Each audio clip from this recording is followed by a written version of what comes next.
Mr. Holmes! Whatever brings you here so late at night? I'm interested in the case of young Leighton Chapman. He was arrested earlier this evening and accused of a double murder. I beg your pardon? That case is quite clear to the police. Or are there any new facts that we don't know about? Who knows, Inspector? Look, you are free to investigate, of course, Mr. Holmes. Chapman was arrested with a revolver in his possession, which you can find in the evidence room. The suspect himself is in custody. Did you find anything else on his person? A few personal belongings. Nothing particular, Mr. Holmes. Thank you, Lestrade. Lestrade should know by now that if Holmes gets on the case, then there is definitely something that he has overlooked.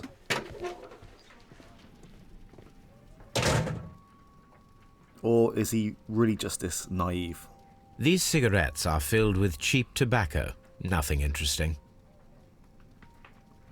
Why can't we examine this apple?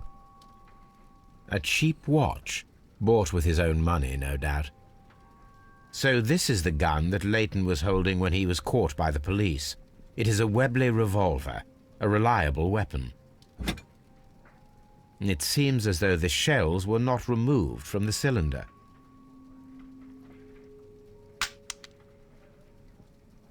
Two out of the 6 shells have been fired.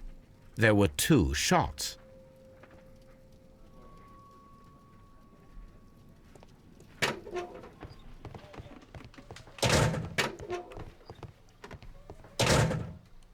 Please escort this suspect for interrogation. Good evening, Mr. Chapman. Who are you? I've got nothing to say. It's all a mistake. Calm down, Leighton. I have come here to help you. To find out if you truly are innocent, as your younger brother Wiggins has told me. My brother? You know him?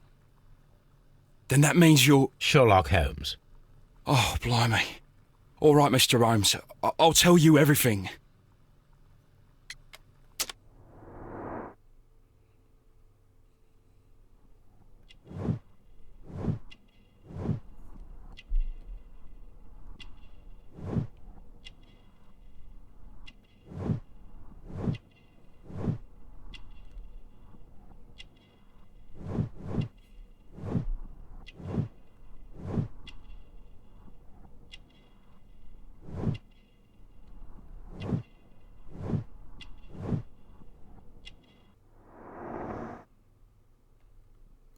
How coincidental. Good. Tell me your account of what happened. I left my work and I hurried up to see the fireworks in Whitechapel. I was late, so I decided to cut through Half Moon Street. I saw the first fireworks light up in the sky. I bumped into a constable on a corner before entering Half Moon.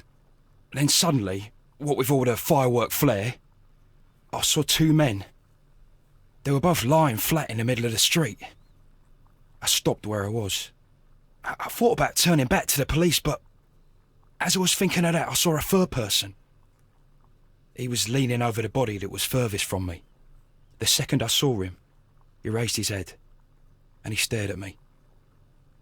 In a flash, I saw his gun, but he made a dash for it instead and he escaped through Whitechapel Street. So you might still have had time to return to the constable. I panicked. I didn't know what to do. Anyway, I approached the bodies just to see if they were still alive. I saw that one had blood pumping out of his stomach. He was dying. It was horrible. The second one was already dead. He had a hole in his head. He was holding a gun in his hand, though. I took it, and then I followed the third man. Interesting. Pray, continue. I turned a corner, and I saw the man standing in the middle of the street. He seemed to be in some sort of panic. And then, Mr. Holmes, something strange happened. I told the police and they laughed at what I said, but I swear to you, my words are true. I started running towards him. But then I was blinded by a flash. It was so bright that I hardly saw anything for a good dozen seconds. But I kept running forward. As I arrived in Whitechapel, I heard a woman screaming, and then I was caught by the police. But there wasn't a trace of that man. Of course, then they found a gun and all that blood. I couldn't see the murderer escaping and all that mess. Perhaps I was still half-blinded at that moment. A thrilling account, my young man. Leighton, are you able to describe the person whom you saw standing in Half Moon Street? Well, I wasn't able to see his face at all. It was too dark, and he was too far away. I could see his silhouette. And what about that? Nothing so special. He was wearing a jacket. He was quite average in size and his weight. I see. Was there anything else that struck you at the time? No. But perhaps... It's strange, but I can't remember the sound of his footsteps as he was running away. Perhaps it was because of the fireworks or the surprise of me seeing him. Leighton, I confess I am puzzled. Why should a young lad like you take a gun from the hands of a dead man and set off in pursuit of a probable killer? I know. I keep wondering that, but at the time it was like a reflex. A criminal ought to be arrested, and he was armed. You were willing to risk your life. That was a little foolish, unless you wanted revenge. No, Mr. Holmes. I was just being brave and stupid. I'm quite fascinated by his really small teeth. Anyway, that's not important. They seem to have matching tattoos. I'm sure that you were, but I believe that you may have recognized one of the victims, Brian Vercotti. You knew that gentleman well, did you not? However could you know that? You have a typical tattoo of the Westgate Brotherhood upon your hand. I observed exactly the same mark upon Mr. Vercotti. You came to know him from your sharing a past prison sentence. Am I correct, Mr. Chapman? Oh, God. You're right, Mr. Holmes. Would you tell me a little about Brian Vercotti? We were convicted for a robbery. Once in prison, both of us joined one of these fraternities. During that year, we tried to help each other out, you know? You were quite young then, I believe. Yes, Mr. Holmes, we were. We'd only stolen a pound of meat. After we were released, and when I saw what my little brother had become, I decided to work towards living an honest life. And Vercotti? He had a hard time. His sister had died in a Whitechapel dispensary while he was in prison. He had no family anymore. Our paths split. He fell back into crime. So you lost him? Yes. And for around 2 years, I heard no news of him at all. We shall see you soon, young man.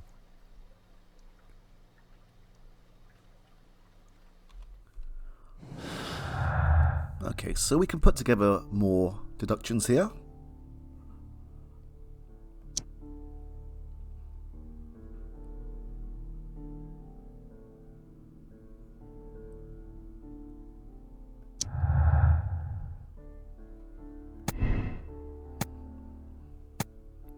It seems like we need to do another experiment.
So this is our first conclusion. And obviously it's not the right one, otherwise it will be a very short case. So I'm just going to change this one to simultaneous shots for now. Okay. Now I believe we need to swing by Baker Street.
Oh, we are already here.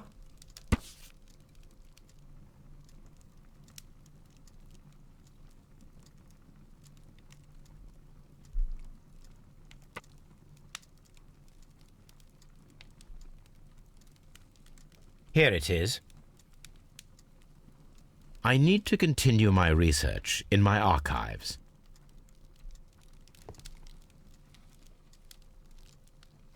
Now, I believe the article was 1885.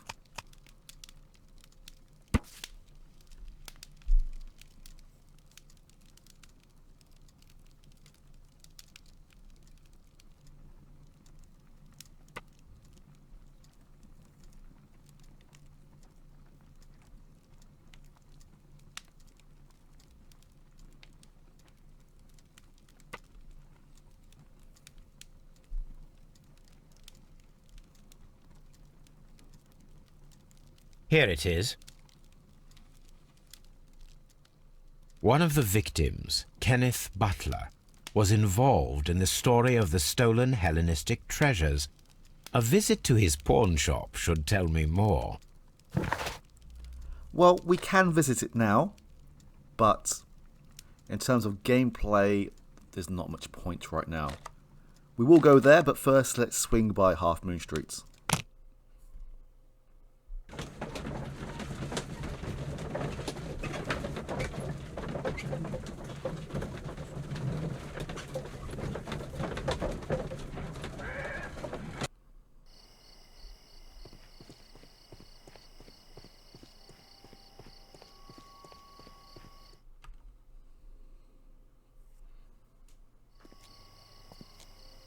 What's up with you, lad? What are you waiting for? I'm waiting for my brother to be released. Your brother? The one that you caught, beat up and imprisoned.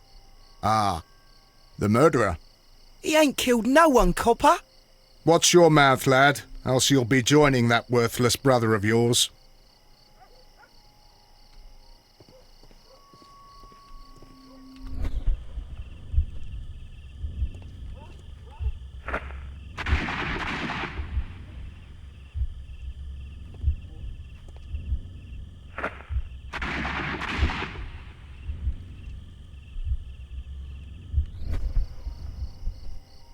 So we have access to 2 spots on the wall.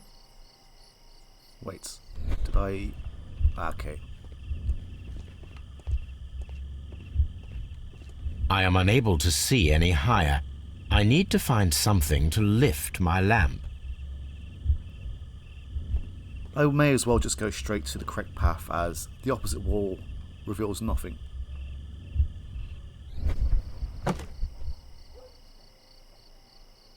This should be useful.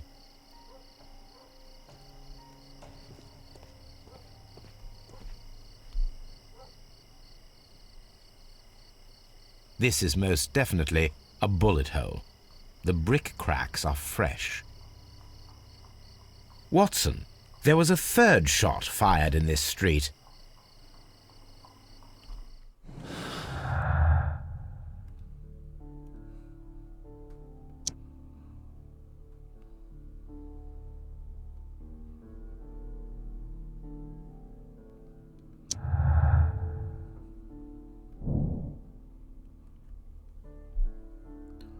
The disappearing man.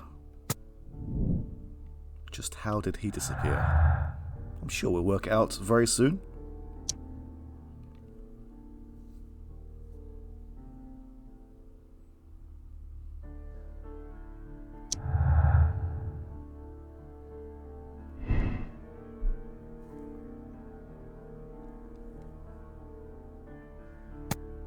Well, it seems like there was another gun in play.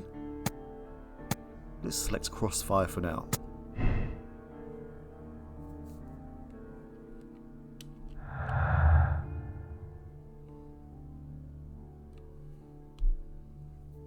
I don't think we can do much more here.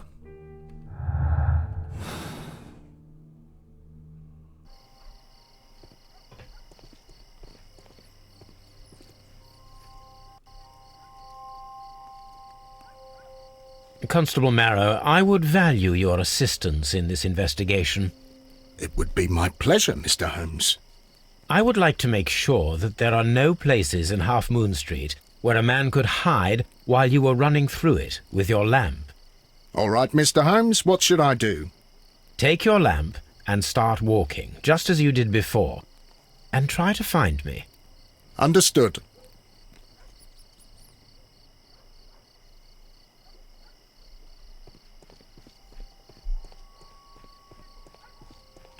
There he is. I can see you very well, Mr. Holmes. All right, Constable. Let's try again.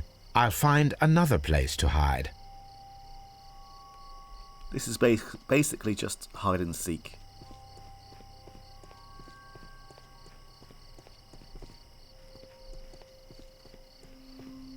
Oh, no.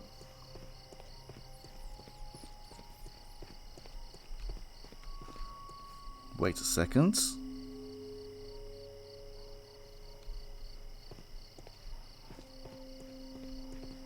Right. Completely fluff this one.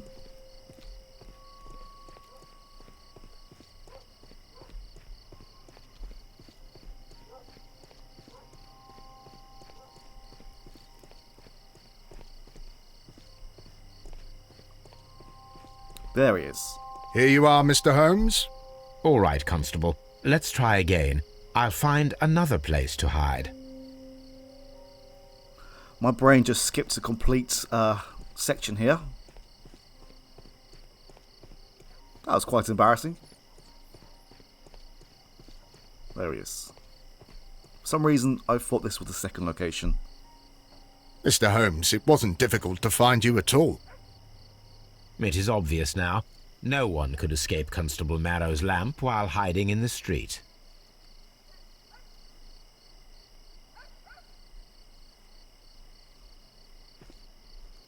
I'm always wondering what's on your mind, Holmes. That is it for now. In this section, we can actually visit... Well, we could visit this before, but there was no point, which I will explain momentarily.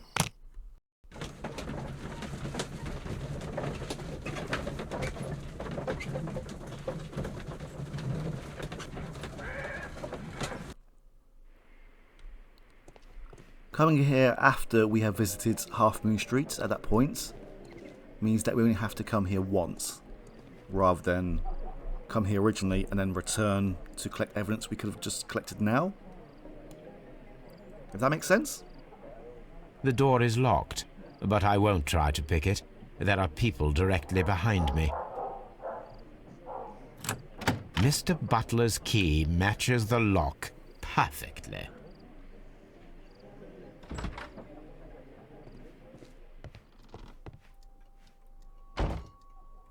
Crampons and a sharp ice axe would only be brought here by a mountaineer. This might make it a bit more... might explain it a little bit more. Until we get this piece of evidence just here about the corners in sight, we can't actually collect these objects.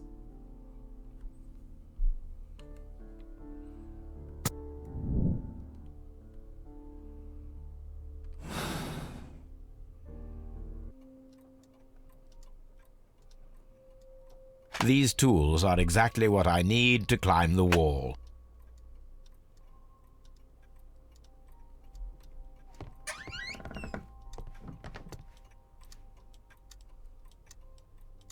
A flare pistol. Perhaps it was pawned by a destitute sailor.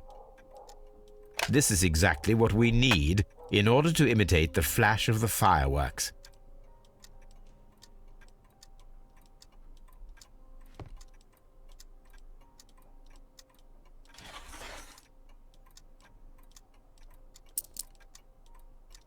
The ram's heads. This necklace belongs to the 5 Rams of Mittelin collection. Interesting. That means that Kenneth Butler owned a part of this collection all this time, 10 years after the theft.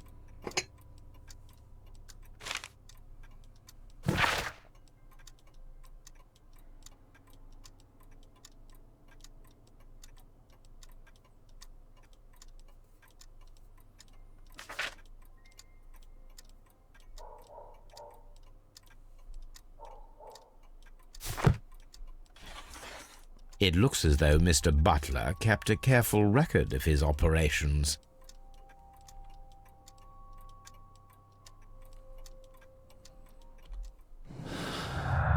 Okay, so we have some more deductions we can make.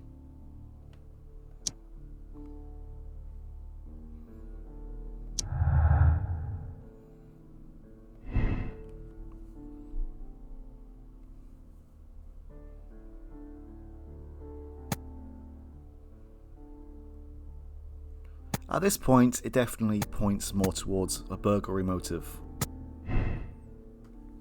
I'm sure things will change, but we will find that out eventually. Right, let's get back to Half Moon Street.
Why are you looking at me all the time like that?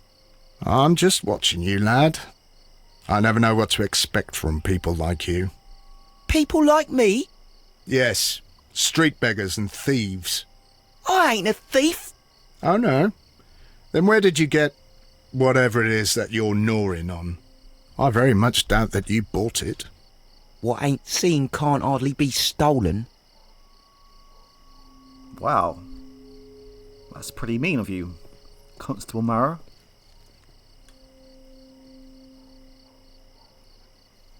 Constable Marrow, Watson, I would like to perform another kind of reenactment with your help.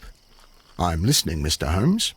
I want to check if Leighton's testimony can be trusted. If someone could vanish into thin air at a specific moment. But Holmes, I don't see how. I am going to be the mysterious gentleman whom Leighton followed. I will stand exactly where he saw him before he was blinded by the flash. Watson, you will be Leighton. When I fire the signal flare, you should start to chase me. I understand, Holmes. You, Constable Marrow, just play your part and do exactly as you did. Just, please, wait 5 seconds after the signal flare.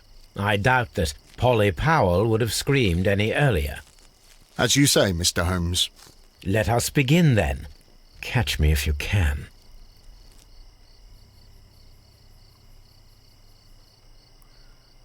I'm slightly thrown off as I'm going against the guide, and one of the guide's deductions is wrong, so it's not going as smoothly as I was hoping this video, but it's going, I suppose.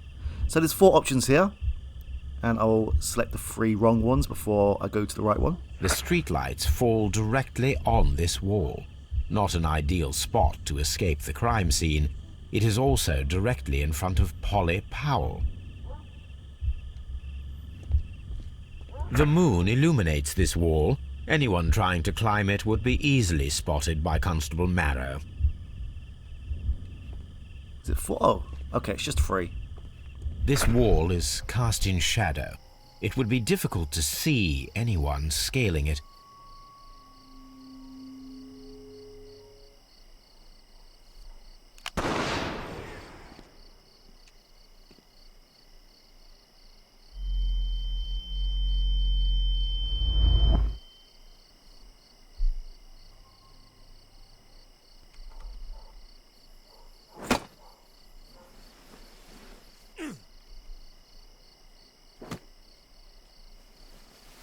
No, there's no rush. I can barely see anything.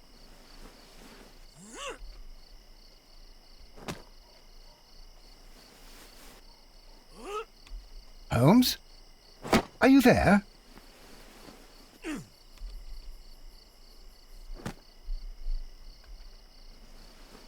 Where is he? My God, a man can't just disappear like that.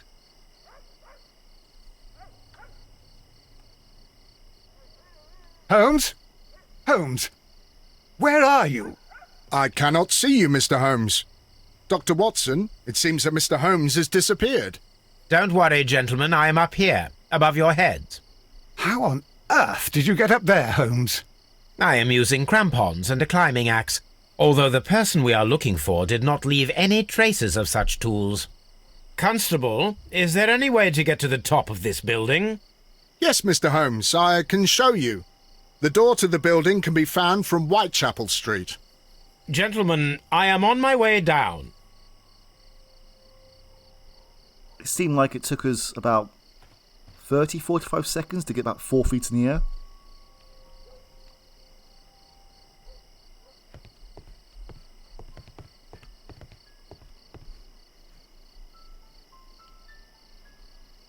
Someone broke through the window to get inside the attic, but in his haste he ripped his jacket. It's empty.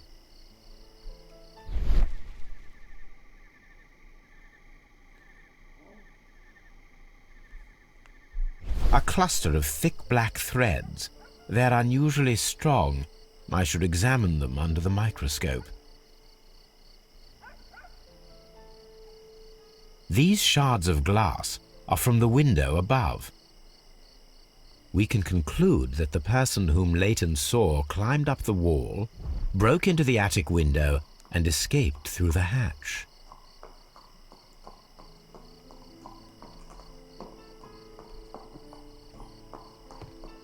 Alright, let's get back to Baker Street and examine these threads.